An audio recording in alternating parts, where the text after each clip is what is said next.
공급 요인에서 희망이 생기기 시작을 하면 그것만으로 바닥에서 보통 30에서 50%가 오릅니다. 그러고 나가지고서는 이제 진짜로 실적이 좋아질 거냐, 그거는 사실은 수요가 새로운 게 생겨나느냐 이거에 대한 거거든요. 2단계로 넘어가는 거다. 양쪽 다 벌지 않을까라고 생각. 네네. 양쪽 다 떼돈을 번다. 자, 이 박종훈의 경제한방 채널 86번과 정광호 대표님과 함께하고 있는데, 자, 지금 오랜 약세장 겪다가 이제 반등을 세게 하다 보니까 이제 앞으로 이 반등을 이끈 주식들이 어떻게 될지에 대해서 관심을 가지시는 분들이 굉장히 많을 것 같은데요. 먼저 미국 얘기를 좀 하자면, 네네. 뭐 AI 워낙 뜨겁고 엔비디아 네네. 그중에서 맞습니다. 여전히 뜨겁습니다. 그래서 네네. 과연 이 상황 계속 지속될 수 있는지, 어떻게 네네. 해야 되는지, 지금 뭐 올라타야 되나 고민하시는 분들 여전히 이 시점에도 계실 거예요. 어떻게 보십니까? 네, 그러니까는 저는 장세 구분을 할 때 지금 이게 실적이 실제로 좋아져서 실적 장세로 과연 넘어갈 수 있느냐의 여부를 우리가 따지고 있다고 생각을 합니다. 그러면은 실적 장세가 보통은 제일 길고요. 시기상으로는 한 보통은 2년 정도 간다라고 얘기를 하고, 그리고 길다 보니까는 요거를 세부적으로는 전반기하고 후반기로 나누게 됩니다. 근데 전반기까지의 주인공은 어떤 주식이냐 하면은 좀 대형주, 그 다음에 경기에 민감하게 움직이는 주식들, 이런 것들이 주인공의 자리를 차지하게 되거든요. 그런 측면에서 봤었을 때는 지금 빅테크들은 일단 대형주에 속해 있다 보니까 여기가 뭐 많이 오른 거는 사실이지만은 진짜 그래서 그만큼 실적이 좋아진다라고 하면은 그럼 또 이 밸류에이션이 오히려 보는 눈이 지금 보는 거하고 또 뭐 3개월, 6개월 뒤에 보는 건 달라질 거다, 그렇게 생각을 하거든요. 그리고 마찬가지로 우리나라도 연계를 지어서 말씀을 드려보면은요, 한국의 경우가 경기 민감주가 되게 많거든요. 우리나라 대표 기업은 대부분 그렇다라고 보시면 됩니다. 그래서 보통 이러한 경우에는 글로벌 증시 중에서 한국의 반등의 속도가 아주 그 최상위권의 과거의 경험을 보면은 속합니다. 이 시기가 우리 증시가 제일 빛날 수 있는 시기거든요. 그래서 그 점을 좀 보시면은 우리 기업들도 생각보다 잘할 수 있을 것 같다라고 보고 있습니다. 아, 네. 그러면 이제 어떻게 보면 AI나 뭐 반도체 감산 이런 것들이 끌어올린 주가가 이제 네네. 초입이고 앞으로 실적 장세를 타고 아까 말씀하신 대로 한 2년 이렇게 또 타고 갈 수 있는 시작 지점에 있다, 이렇게 볼 수 있는 건가요? 네, 그렇습니다. 그러니까 특히 이제 반도체를 대표적으로 해서 기준으로 말씀을 드려보면 과거의 반도체 주식들의 경로는 어떠하냐면 정말 안 좋다라고 할 때는 당연히 감산 얘기가 나오죠. 그렇게 소위 말해가지고서 공급 요인에서 뭔가 희망이 생기기 시작을 하면 그것만으로 바닥에서 보통 30에서 50%가 오릅니다. 그러고 나가지고서는 이제 진짜로 실적이 좋아질 거냐, 그거는 사실은 수요가 새로운 게 생겨나느냐 이거에 대한 거거든요. 과거에 보시면은 이제 스마트폰이라든지 아니면은 이렇게 서버, 데이터 센터 같은 것들이 한 번씩 이끌어 줬었습니다. 그래서 그 다음에는 수요가 얼마나 이끌어 주냐에 따라서 반등의 강도가 달라지는 거지, 일단 공급 이후의 수요로 실적으로 넘어갈 때에도 추가적으로 랠리가 한 번 더 나오거든요. 그래서 지금 AI가 어느 정도 이끌지는 그거는 지나봐야 알겠죠. 근데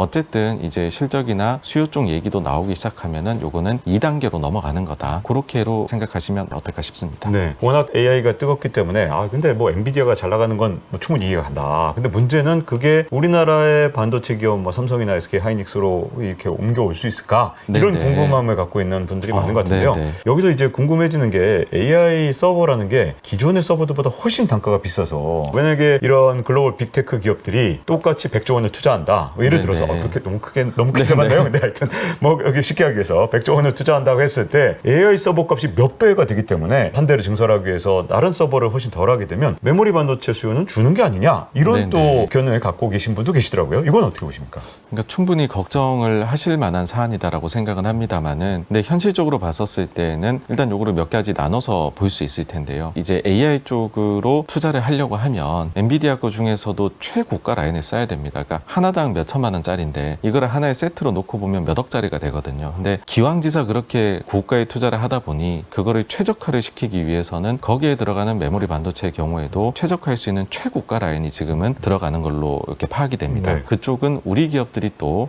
업계 내에선 차별화된 경쟁력을 가지고 있다는 거고요. 그 다음 또 한 가지가 이런 식으로 AI 쪽으로 투자를 해야 되다 보니까 기존에 계획했던 전통적인 영역의 투자는 줄이면 어떡하느냐라고도 생각을 하실 수가 있는데, 근데 우리가 이게 갑자기 경기 경기가 나빠진 게 아니라 이미 한 1년 정도를 거쳤잖아요. 그러다 보니 사실은 기업들이 더 이상 설비 투자 쪽에서는 좀 줄이기 어려울 정도로 이미 계획을 좀 타이트하게 잡아놓은 것 같아요. 그리고 추가적으로 AI에 대한 부분은 어떠냐면 지금 여기에서 현실적으로 뭔가 미래 성장 엔진으로 그것이 AI 직접 관련 있는 업체든 아니면 음식료 같이 전통 업체든지 간에 AI라는 이야기를 붙이지 않으면 투자자들의 매력을 끌 수가 없는 거죠. 그래서 이게 사실 뭔지 정확하게 아는 사람은 저는 100명 중에 한두 명도 안 될 거라 생각을 해요. 근데 기업들 입장에서는 이게 생존의 문제가 될 수도 있다라는 거죠. 투자를 받는 데서나 아니면 나중에 혹시나 이게 정말 대박으로 잘 될 때 우리는 그 비용 몇 억 초반에 아꼈다가 경쟁에서 갑자기 밀려버릴 수도 있다라는 두려움이 있다 보니 일단 뭔진 모르겠지만 너도 나도 나서고 있는, 그래서 저는 이것이 서로 간에 제로섬으로 뺏는 게임이 아니라 증분에 지금은 투자가 나오고 있는 것으로 되지 않을까라고 생각을 합니다. 네, 그야말로 지금 돈이 되는지 안 되는지 미래는 지금 현재 과금 형태나 이런 것 때문에 아직은 모르는 거잖아요. 그죠? 네, 그렇습니다. 네. 그런데 일단 투자를 해야 된다. 근데 네. 그 상황에서 그러면 이제 또 그쪽 입장을 보겠습니다. 우리나라의 또 국내에는 네이버, 카카오 이런 기업들이 아니 이게 지금 보니까 AI에 투자하는 기업들이 돈 단위가 구글이나 뭐 마이크로소프트 경쟁하는 거 보면 야 이게 진짜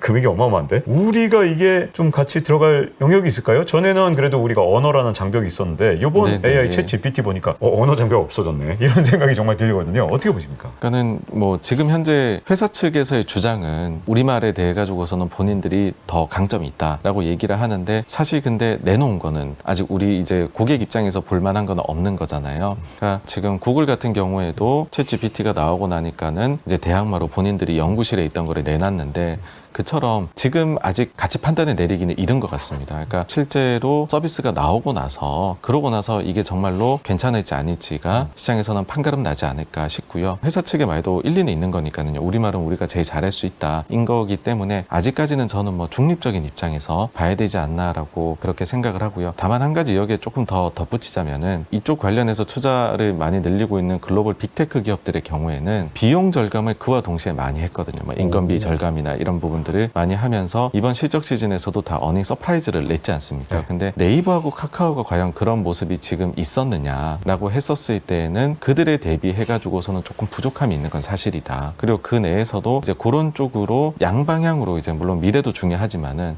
지금 비용 쪽에서도 어쨌든 당면한 과제는 투자할 만한 자금이 있어야 되는 거니까는요. 그 전까지도 좀 글로벌 빅테크 수준으로 가야지 저는 뭐 그 정도의 재평가를 받을 수 있지 않을까라고 생각을 합니다. 네, 이렇게 좀 글로벌 빅테크와 우리나라 기업을 좀 비교해봤다면 이제 또 궁금한 건 AI가 어쨌든 돈을 벌어야 되는 거 아닙니까? 예, 일단 이게 그렇습니다. 아무리 뛰어난 기술이라 하더라도 네. 지금까지 이제 어떤 이런 놀라운 기술 혁신이 일어났을 때 돈을 번 기업은 B2B, 즉 기업과 기업 간의 거래를 하거나 이런 것보다는 B2C, 개인하고 하거나 아니면 또는 소프트웨어 회사. 네네. 그러다 보니 지금까지 큰 기업들이 다 아마존이니 뭐 구글이니 테슬라니 이렇게 지금 소비자를 하든지 아니면 뭐 소프트웨어를 하든지 이런 기업이었는데 아직은 AI에서 그런 기업이 안 보이니까 일단 엔비디아 이렇게 들어간 느낌이거든요. 네네. 그럼 이 상황이 계속돼서 하드웨어 회사인 엔비디아가 이렇게 잘 나갈 수 있는지 어쨌든 네. 뭐 설계만 한다 하더라도 하드웨어라고 봐야 되니까 그럼 뭐 엔비디아가 어쨌든 구글이나 이런 기업은 아니잖아요. 네네. 그럼 이 현상이 계속될 건지 아니면 결국 돈 버는 건 또다시 그렇게 B2C 소비자들하고 접점 있는 기업들이 될 것인지 어느 네. 쪽이 될지 어떻게 보시는지가 궁금한데요. 저는 양쪽 다 벌지 않을까라고 양쪽 다, 생각. 네네. 양쪽 다 떼돈을 번다.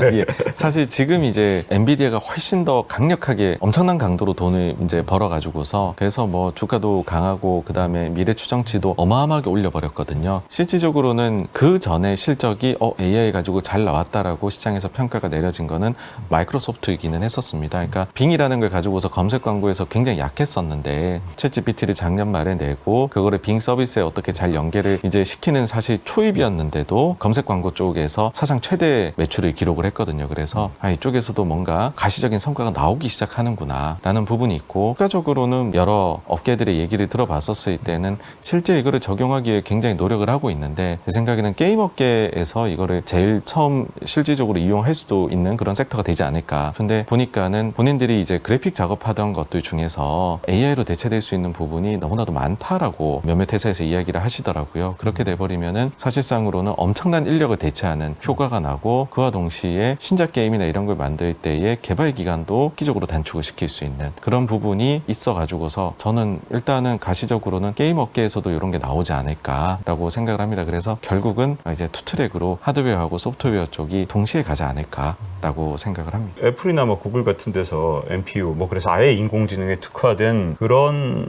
여러 가지 칩을 만들어서 결국 엔비디아를 위협하는 날도 올 수 있는 거 아니냐. 특히 애플 같은 경우는 또 칩을 왜 이렇게 또 잘 만드는지 우리가 지금까지 확인이 됐잖아요. 그래서 네네. 그럴 가능성은 없나요? 그 새로운 산업이 생길 때는 그런 가능성이 반드시 존재한다라고 생각을 합니다. 뭐 오런 버핏도 늘 하는 이야기가 자기가 처음 이제 주식하던 시기에는 자동차 업체가 어마어마하게 그게 신산업이고 생겨났지 않습니까? 그러니까 결국에는 그 중에 승자가 나중에는 밝혀졌지만 일단은 된다라고 할 때에는 거기에 뛰어드는 아주 쟁쟁한 기업들이 많을 것이고 그 중에서는 또 성과를 내는 것도 있지 않을까라고 생각하고요. 그러니까 그런 이야기를 이렇게 어찌 보면은 좀 열린 결말 같은 얘기를 제가 드리는 이유 자체가 사실 이게 정말로 본격 개화된 지가 너무 얼마 안 됐어요. 그러다 보니까는 다양한 가능성이 있는 거고 거의 대부분의 업체가 뛰어들고 있어가지고서 일단은 좀 열린 마음으로 거기에서 노력하는 것들이 좀 잘 될 수 있는 부분이 어떤 게 있을까를 보는 데에 저는 솔직히는 더 주력을 하고 있습니다. 네.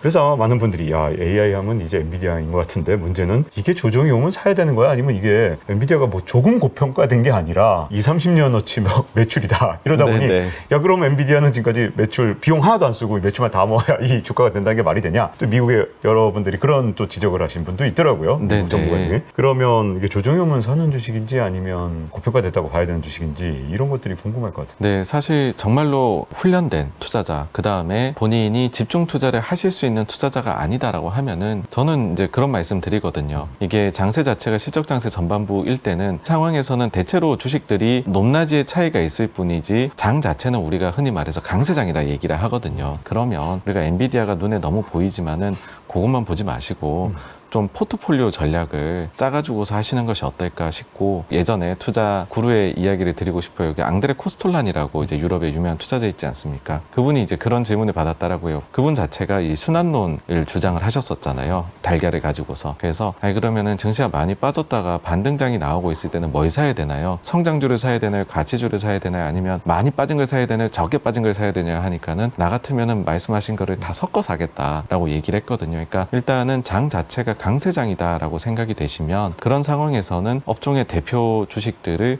적당히 제가 볼 때에는 그 포트폴리오 전략을 짜신 게 물론 굉장히 자신이 있고 분석이 완벽하게 이루어지신 차별화된 그런 뭐 훈련받은 분들이 계셔요. 그런 분들의 경우에는 아니겠지만 그게 아니다라고 하면은 지금 같은 경우에는 그냥 머물러서 적당히만 있어도 괜찮은 장이거든요. 그래서 너무 거기서 한두 개로 소위 말해 극단적인 투자는 안 하시는 게 제가 볼 때는 더 도움되지 않을까 생각을 합니다. 그리고 현재 또 장세가 미국이든 한국이든 네네. AI랑 전기차랑 연관된 진짜 몇몇 기업만 주가가 급등을 했고 네. 미국조차도 잘 보면 이게 지수들이 따로 노네. 나스닥 100 이런 건 막 오르는데 나머지 지수들을 보면 뭐 러셀이든 다우든 와 이건 뭐 오르는 게 아닌데? 그러다 보니 도대체 이 두 가지가 궁금한 게 생기는데 하나는 이게 진짜 반등이면 나머지도 다 오르는 건지 아니면 또 이 주식 투자하는 입장에서는 내가 갖고 있는 다른 주식은 다 팔고 그러면 AI나 아니면 전기차랑 그래도 모종의 연관은 좀 돼 있는 걸 가져가야 되는 건지 와 네네. 지금 이 시점에서 너무 혼란스러울 것 같습니다. 왜냐하면 투자하신 분 중에 여기에 관련된 주식 외에는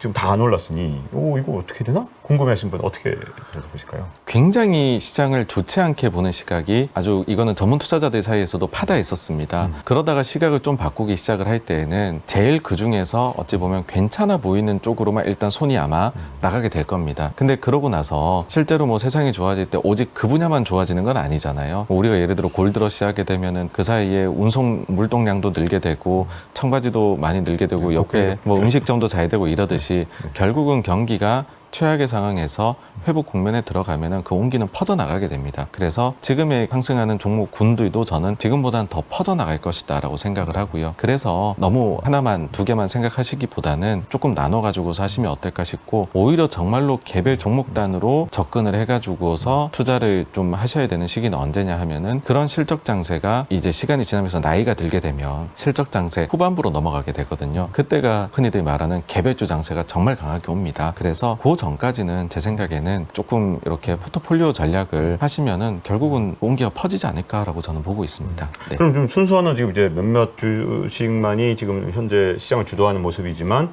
네. 이게 이제 실적 장세로 넘어가면 전체적으로 다 좋아지는 온기가 따뜻해진 그 시기가 올 거고 네. 그 다음에 이제 개별주 장세 이렇게 앞으로 쭉 전개될 것이다 이렇게 보시는 건가요? 예, 그렇습니다. 네.